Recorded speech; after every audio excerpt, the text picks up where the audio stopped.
बताइए, पीएम मोदी ने यूपीएससी की लेटरल एंट्री स्क्रैप कर दी और फिर यूसीसी भी लागू नहीं कर रहे। पीएम मोदी पर आए दिन इसी तरह के कई एलिगेशंस लगते रहते हैं और कोशिश यही रहती है कि किसी भी तरीके से उनकी इमेज को आम जनता के बीच में नेगेटिव दिखाया जाए। बहुत से एलिगेशंस में तो दो सिग्निफिकेंट नैरेटिव्स बार बार घुमाए जाते हैं, यूनिफॉर्म सिविल कोड और यूपीएससी में लेटरल एंट्री को स्क्रैप करना। तो आज इन्हें एक एक करके डिसमेंटल करते हैं। सबसे पहले बात करते हैं यूसीसी की। लोग कहते हैं कि 1998 से प्रॉमिस है लेकिन आज तक लागू नहीं हुआ, तो क्या ये बिट्रेयल है? लेकिन असली सवाल ये है कि क्या सच में कुछ नहीं हुआ? सच्चाई ये है कि भारत में यूसीसी कोई सिंपल लॉ नहीं है। ये आर्टिकल 44 के तहत एक डायरेक्टिव प्रिंसिपल है, यानी ये मैंडेटरी नहीं है बल्कि एक डायरेक्शन है, एक गोल है। और डेमोक्रेसी में ऐसे सेंसिटिव रिफॉर्म्स एक दिन में नहीं आते बल्कि फेज वाइज आते हैं। यही कारण है कि आज आपको उत्तराखंड में 27 जनवरी 2025 से यूसीसी पूरी तरह लागू मिलता है। इसका मतलब ये कोई जुमला या सिंबॉलिक मूव नहीं है बल्कि ये वर्किंग लाइव मॉडल है जिसे ग्राउंड पर इंप्लीमेंट किया गया है।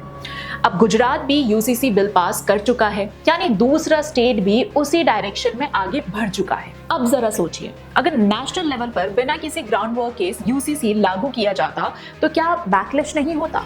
क्या सोशल टेंशंस नहीं बढ़ते? यही वजह है कि पहले स्टेट लेवल इंप्लीमेंटेशन किया जा रहा है, फीजिबिलिटी टेस्ट हो रही है और धीरे धीरे एक्सेप्टेंस बिल्ड किया जा रहा है। ऊपर से सुप्रीम कोर्ट भी 2026 में ये ऑब्जर्वेशन दे चुका है कि अब समय आ गया है कि यूसीसी को सीरियसली कंसिडर किया जाए। तो नैरेटिव ये नहीं है कि कुछ नहीं हो रहा, बल्कि नैरेटिव ये है कि धीरे धीरे लेकिन लीगली टिकाऊ तरीके से हो रहा है। अब आते हैं दूसरे आरोप पर, यूपीएससी लेटरल एंट्री। कहा गया कि सरकार ने कास्ट प्रेशर में आकर लेटरल एंट्री स्क्रैप कर दी, लेकिन पूरा सच क्या है?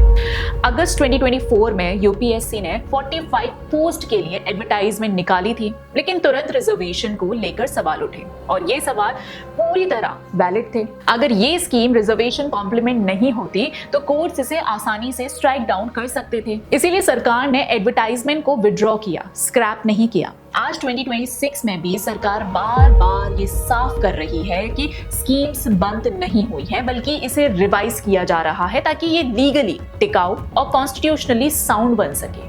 और ध्यान देने वाली बात ये है कि पिछले 7 साल में लेटरल एंट्री के जरिए सिर्फ लगभग 63 अपॉइंटमेंट्स ही हुई थी, जबकि सिविल सर्विसेज में 2800 से ज्यादा वैकेंसीज अभी भी खाली हैं।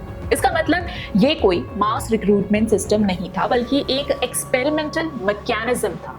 तो अगर सरकार इसे मजबूत बना रही है तो ये फेलियर नहीं बल्कि लॉन्ग टर्म प्लानिंग है। अब जरा बड़ा पिक्चर देखिए। 2014 के बाद जो चेंजेस हुए हैं वे अपने आप में अनप्रेसिडेंटेड हैं।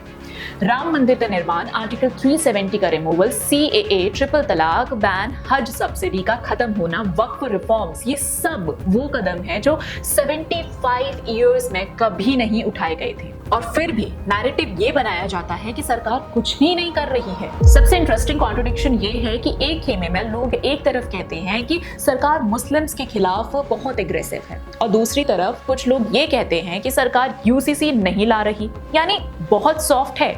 तो आगे सच्चाई क्या है? सच्चाई ये है कि ये नैरेटिव पॉलिटिक्स है जहां गोल सिर्फ नेगेटिव इमेज क्रिएट करना है। तो देखिए, बात बहुत सिंपल है। यूसीसी लागू नहीं हुआ ये आधा सच है, लेकिन यूसीसी की डायरेक्शन में कुछ नहीं हुआ ये पूरी तरह झूठ है।